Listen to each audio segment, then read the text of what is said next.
السلام عليكم ورحمة الله وبركاته. كسر دوادة برنامج كان عصب أما ترسيجا كان إساقا ترسيجا نو كسابسا إن أرنكا بعدة دولك الصوماليات إيو بدا الصوماليات أنو أهين أرن إنا قل عصبين أرن sooyaalkeenna marka loo fiirsado aad moodid inuu aad iyo aad inoogu soo noqonayo uuna yahay arrin weli taagan oo la isku dayayo wixii ka hadhay ciidda iyo badda Soomaaliyeed in la isku dayo in gacanta lagu dhigo oo aan lagu kaaftoomin markay noqoto dowladaha Ethiopia iyo Kenya intii ay hore inooga haysteen balse ay rajeynayaan isku dayayaan una shaqaynayaan si joogto ah sida inta harsan ay gacanta ugu dhigi lahaayeen. Sooyaalahan haddaan u fiirsano waxaan oran karaa Ethiopia 4 goor bayna dhacday hadday Soomaali aan nahay. Kenyana 3 goor bayna dhacday haddaynu Soomaali nahay sidoo kale. Ethiopia haddaan dul maro 4 goor ay ina dhacday waxaa ka mid ah markii koowaad oo ah markii Ingiriisku gacanta u geliyay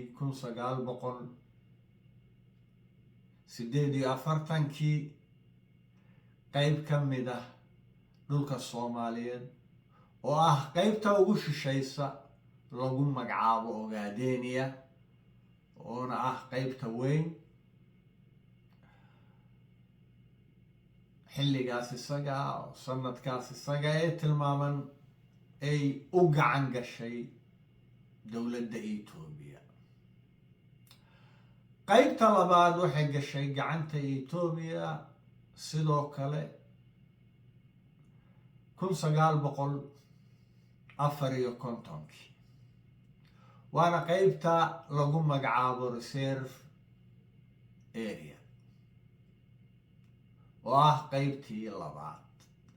iyada lafteeda qudheeda waa qayb uu wareejiyay gumaysigii Ingiriiska oo u gacan geliyay dowladda Ethiopia. iyadoo labadaas qaybood oo waaweyn Ethiopia u gacan galeen ayaa haddana intii dagaalku dhex socday Ethiopia iyo Soomaaliya gaar ahaan sanadkii 1982 ay laba magaalo oo ah Galdogob iyo Balanbaale ku dambeeyeen inay u gacan galaan gacanta dowladda Ethiopia. oo saas daraaddeed ama awgeed ay gacanta dowladda Ethiopia oo dhul ballaarsi ku samaysay inay usoo gudubto soodinta jamhuuriyadda dimuqraadiga ee Soomaaliya iyadoo adeegsanaysa ururkii lagu magacaabi jiray SSDF ay labada magaalo gacanta ku dhigto oo ku hayso gumaysigeeda dhowr sannadood ee soo gaadho 1985. xilligii saddexaad waxaa lagu tilmaami karaa oo jamhuuriyadda Soomaaliya ee u gacan gashay dowladda Ethiopia waa inta u dhaxaysay 1991 ilaa xilliga kanaan isaga ku sugannahay. marka loo fiirsado sida wax u jiraan iyo xidhiidhka ka dhaxeeya labada dowladood iyo muuqaalkeena Soomaali ahaan waxaa la oran karaa marxaladaas saddexaad ee aad u dheeraatay oo dhowr iyo 30 sanadooda inay Ethiopia gacanta ku dhigtay Soomaaliya oo dhan. soomaaliya isla mar ahaantaas dowladda haddana noqotay mid dowlad daris ah oo shisheeye oo cadow ah inay gacanta ku dhigto. waa arrin jira arrinkaas isaga ah inay soomaaliya weli gacanta Itoobiya ku jirto haddii la qirto arrinkaas isaga ah iyo haddii la diidoba, taasoo sooyaalka jira uu ka turjumayo arrinkaas isaga ah. iyadoo heerkaas la marayo ayaa waxaa bilaabmatay marxaladii afraad oo isku dayday Itoobiya inay qayb goosato isla markaana ballaarsato oo si kama dambaysa jamhuuriyadda federaalka ee Soomaaliya maanta taagan gacanta ugu dhigi lahayd.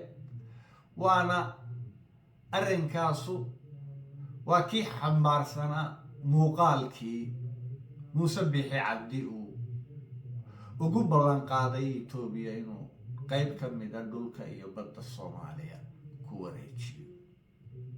waa marxaladii afraad, marxaladaas iyada ah. haddii aan dul maro dhanka Kenya, waxaan oran karaa iyada qudheedu 3 goor bay dhul iyo bad Soomaaliyeed gacanta ku dhigtay. markii koowaad oo ah 1963 iyadoo arrinkaas isaga ah ka dambeeyay gumaysigii Ingiriiska, kaasoo 6 degmo oo Soomaaliya degan tahay ku wareejiyey dowladdii curatay ee Kenya. markii labaad ay si sharciyeysan Kenya gacanta ugu dhigtay dhul Soomaaliyeed iyo bad Soomaaliyeed waa 1967 iyadoo uu ra'iisul wasaarihii Soomaaliyeed xilligaas isaga oo ahaa mudane Maxamed Ibraahim Cigaal saxiixay heshiiskii Arusha oo ka dhacay dalka Tanzania oo dhex maray Soomaaliya iyo Kenya, iyadoo uu halkaas kaga tanaasulay 6 degmo ee Soomaaliyeed ama guud ahaan dhulka Soomaaliyeed oo uga tanaasulay dowladda Kenya.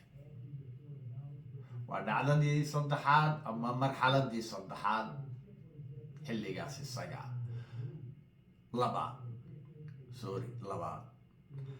marxaladii saddexaad ama qaybtii saddexaad ay Kenya ku dhigto gacanta waa xilligii dhowaa ee la isla tegay maxkamadda ICJ oo loo xukumay gunaanadkii in qayb ka mida badda Soomaaliyeed lagu wareejiyo dowladda Kenya. qaybtii weyneed ee la isku haystayna dowladda Soomaaliya loo soo celiyay, iyadoo arrinkaas practice ahaan ilaa hadda aan la fulin. qaybtaas iyada ee loo xukumay dowladda Kenya lafteedu waxaa la oran karaa waa dhul Soomaaliyeed oo laga jaray ama ka mid ah dhulkii hore Kenya ugu maqnaa oo 6 degmo ahaa. baddaas iyada bari badeedka ah ee inaga go'day waa dhulkii uu ka tanaasulay Maxamed Ibraahim Cigaal. waa baddii iyo dhulkii uu ka tanaasulay Maxamed Ibraahim Cigaal, isla markaana uu bixiyey gumaysigii Ingiriiska 1963. saas awgeed Soomaalidu waxay u dhacan tahay Itoobiya 4 goor, welina arrinkii ku socdaa.